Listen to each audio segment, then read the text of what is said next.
Blog, we're going to take a look at some new functionality which has been added to the Note tool in Drawings in Fusion 360. With this new functionality, we can pull data off the model. So, for example, place a note down here, and we could come into here and we can pick general information, so we can do part number, part name, description, or material. So in this case, I'll just go and add some material in and click on the plus sign.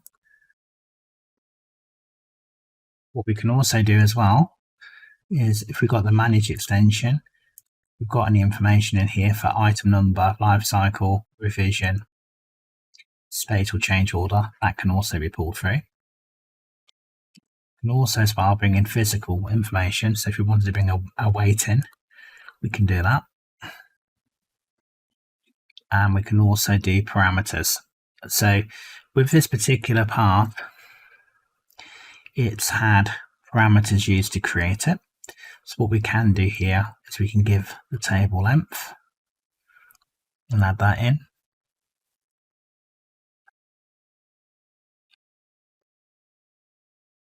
Could also go into here as well and bring in the table depth.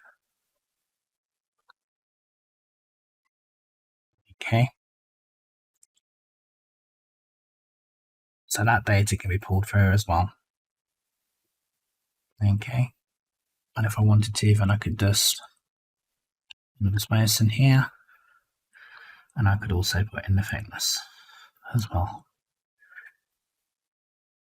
That can all be created.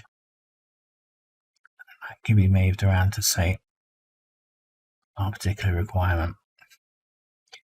So, I hope you found this video useful. If you've got any further questions, please don't hesitate to get in contact with us. Thanks a lot for your time.